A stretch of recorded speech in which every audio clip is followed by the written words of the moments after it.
بہت سارے لوگوں کی زندگی میں روپیہ پیسہ اس وقت آتا ہے جب وہ ریٹائر ہو جاتے ہیں یا وہ وراثت میں ملنے والی کوئی زمین بیچ لیتے ہیں۔ ایسے موقع پر لوگوں کے رویے کچھ مختلف ہوتے ہیں۔ کچھ لوگوں کا رویہ جو ہوتا ہے وہ بالکل ایسا ہوتا ہے کہ وہ بے چینی کا شکار ہو جاتے ہیں، ان کا بلڈ پریشر ہائی ہو جاتا ہے اور وہ راتوں کی نیند حرام ہو جاتی ہے، ان کو سمجھ نہیں آتی کہ وہ اس پیسے کا کریں کیا،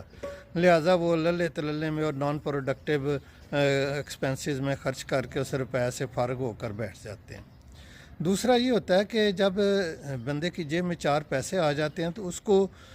اس بات کا کوئی خطرہ نہیں ہوتا کہ باہر سے کچھ اور ڈاکو آئے گا اور اس کی رقم لوٹ کے لے جائے گا، بلکہ اس سے رقم لوٹنے کے لیے اس کی اولاد، اس کے پیارے پیارے بہن بھائی، سالے بنوئی اور اس قسم کے رشتے جو ہوتے ہیں وہی کافی ہوتے ہیں۔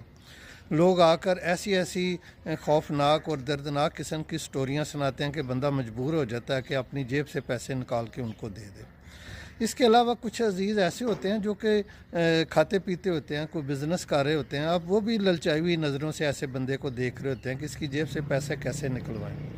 لہٰذا وہ اس کے گھر وقتاً فوقتاً وزٹ کرتے ہیں، کچھ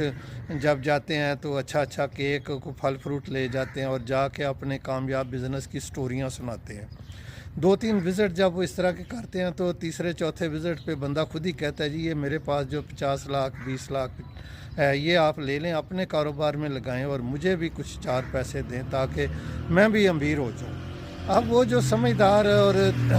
چلاک قسم کے کاروباری رشتہ دار ہوتے ہیں وہ آرام سے 20-50 لاکھ جو بھی اس بندے کی جیب میں ہوتا ہے وہ نکلوا لیتے ہیں اور 4-6 مہینے اس کو وہ ریگولر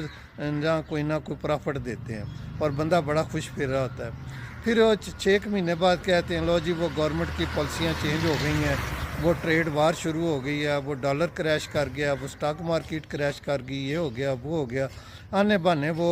اس قسم کی سٹوریاں سناتے ہیں اور اس کے بعد جو ماہانہ پیسے دے رہے ہوتے ہیں وہ بند کر دیتے ہیں اور اس کے بعد وہ پھر ایسا ایسا کہتے ہیں جی ہمیں تو گھاٹا پڑ گیا، تو ظاہر آپ نے انویسٹمنٹ کی ہوئی تھی تو آپ بھی تو گھاٹے میں پراپر کے شریک ہیں نا۔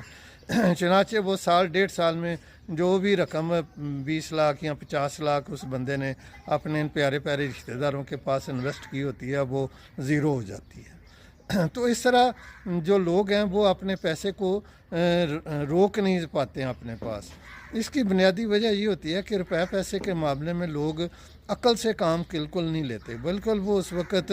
ایسے فیصلے کرتے ہیں جو کہ خود ان کے خلاف جا رہے ہوتے ہیں۔ وہ محفوظ سرمایہ کاری کرنے کی بجائے وہ جو ہے نا لالچ میں آ جاتے ہیں اور زیادہ سے زیادہ پیسے کمانے کے چکر میں اصل رقم سے بھی ہاتھ دھو بیٹھتے ہیں۔